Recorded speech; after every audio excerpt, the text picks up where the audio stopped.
Hello and good day, Bashar. My name is Emanuel Myers from Chicago, Illinois. And my question is, are there any practices or images or story structures that would bring me closer to the Ishani frequency?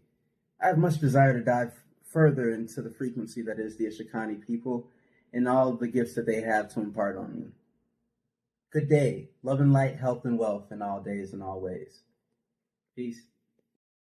The only thing you have to do, as we have always said, is just follow the steps of the 4-point formula of acting on your passion to the best you can, with no insistence or assumption of the outcome, and stay in a positive state no matter what manifests so you can get a benefit from it. But you must follow these steps as precisely as possible and also include the understanding of how to investigate your negative beliefs and let them go. And also allow yourself the opportunity to realize that everything works automatically when you follow the formula.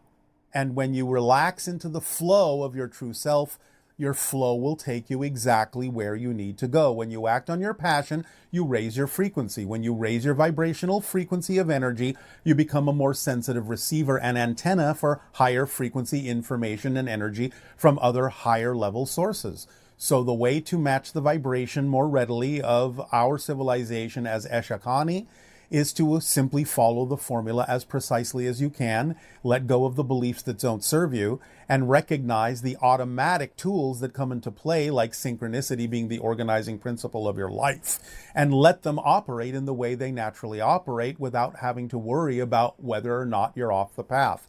Just let them do what they need to do and know that you will attract everything you need to live a fulfilled life. And by raising your frequency in that way, you will match whatever vibrational resonance you need to that will be of best service to you and to the rest of your planet as well as to the cosmos. Hi. And to you, good day. How are you? Perfect, and you? I'm good, thank you. All right, please proceed. I'm Gabriela from Canada, and my first question is about the formula. Yes. So in the formula, you say to act on the excitement to the best of your ability until you can take it no farther. Yes. How does the formula incorporate rational thinking or logic? Well, you can be rational and logical about what it is you're experiencing. You can understand it from that point of view. But it's not really about taking that too far. It's not about overthinking or overcomplicating the idea. It's more about allowing things to flow in a natural way, knowing that that's how things work.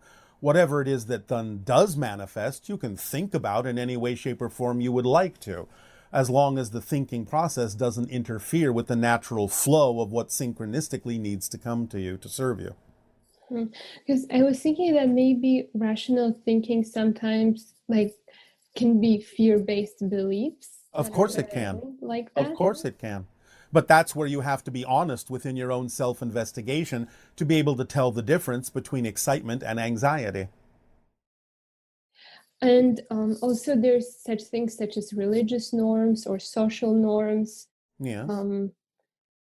So when they interfere with your excitement... They don't interfere with your excitement. Your belief systems may allow them to interfere, but they themselves don't interfere if you don't necessarily believe that they have anything to do with your true self and your true path.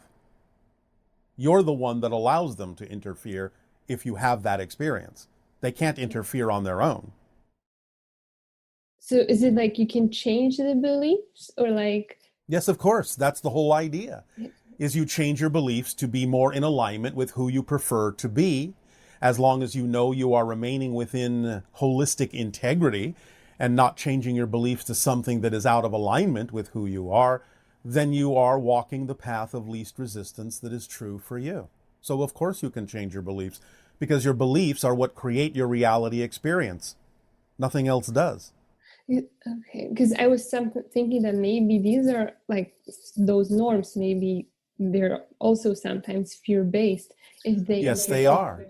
So if you recognize the ones that are fear-based and don't prefer to buy into the ones that are fear-based, you have the choice not to do so. And the same goes like for the attraction. If you're attracted to do something or to someone, and then you have a fear, a belief that blocks you and like says, oh, you're not supposed to, that means that you encountered on a fear-based belief that you should change or investigate. Is that correct? Well, again, it's about understanding the reason why you would choose to do anything.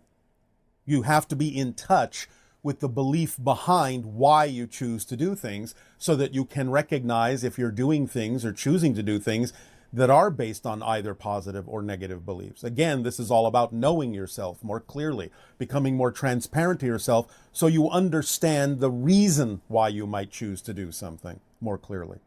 And then you'll be able to tell whether that reason is positive or negative. Thank you. Yes.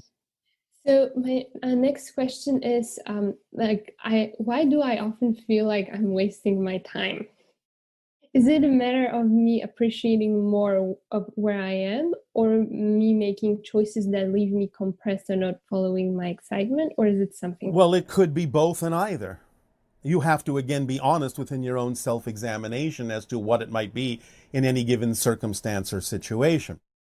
The idea, again, of wasting your time, so to speak, yes, can be representative of not appreciating what's happening in the moment because you think that somehow, for some reason, what's happening can't serve you, when of course it always can, if you stay in the proper state to use it and derive a benefit from it. But always make sure, when you say that something does or doesn't excite you, always check with yourself and make sure that you're not the one with your beliefs dampening the excitement that could be there. Make sure you're not the one with your beliefs that's making anxiety look like excitement instead of realizing it's anxiety. Always check with yourself to make sure you're not the one that is coloring what's going on. But if you finally recognize that certain ideas really are truly representative of your passion and your excitement, then act on them to the best of your ability with no insistence on the outcome and stay in a positive state no matter what happens. Because even if something manifests that you neutrally don't prefer, you have to know it's got to be there for a reason that can serve you. And if you stay in a positive state, you will derive the benefit from whatever it is that happens. And by doing it that way, then whatever manifested will go away more quickly if it doesn't belong in your life, because you've been willing to accept that there must have been a reason for it to have appeared in the first place. I also have a question about discomfort. Yes. Is discomfort often present when changing beliefs? It can be, although it doesn't have to be. Again, there may simply be resistance to changing the belief, and the resistance can cause the sensation of discomfort because you're not used to what you're changing to. But you can allow yourself to get used to the idea of change, and when you get more used to the idea that change is okay, you won't be uncomfortable when you change. Mm-hmm. And so because I was thinking that maybe when you feel discomfort or feel uncomfortable, it's a flag to not go somewhere. It can be, but again, this goes back to what we said at first. You have to know yourself well enough and investigate yourself honestly enough to know the difference between why you're choosing or not choosing what it is that the choice is about, so that you know whether or not you're making a choice from anxiety or from excitement. You have to be able to learn to tell the difference. And it's just by honest. You will know the difference. I mean, simply put, remove all of the other conditions and things that are attached to this. Do you not fundamentally have the capacity to know the difference between excitement and anxiety within yourself? I do. All right, then keep it at that level.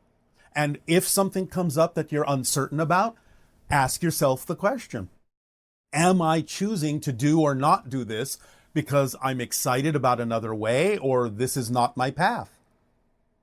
You ask yourself these questions, you will have more honest self-examination, and you will know whether you are or are not choosing something from excitement or anxiety. You'll learn that process. You'll feel it out, and you'll get used to being able to tell the difference more clearly.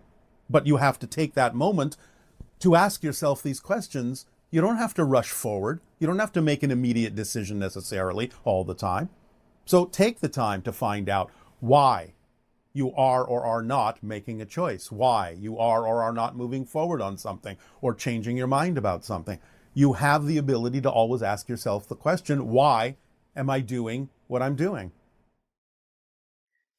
Thank you. And like, I also have another question. Yes. How everything is a reflection of you. For example, a concrete floor or a piece of paper. Yes. Well, again, you don't have to necessarily always put 100% reflection into everything. Some things are not necessarily a one-to-one reflection. Some things might simply be background reflections to allow you to do what you need to do, but it's not like you have to completely pay attention to those things. It might just be the chessboard that you're playing on, and it's more important for you to focus on the game that is being played rather than the fact that you're playing on a chessboard. Mm-hmm. Okay. Does that help? Yes, thank you. All right. So my last question is about heart. So Yes. I've read a book that heart has memory. It does. So when we have these experiences, are they like stored in the heart instead of the brain? It's not that they're stored in the heart or the brain. It's that there is a configuration that happens within the brain and the heart that allows them, when they need to tap into information that you simply translate as a memory. But it's being created in the present. Mm-hmm. Everything is created in the present. There is no other time in which to create something. Okay.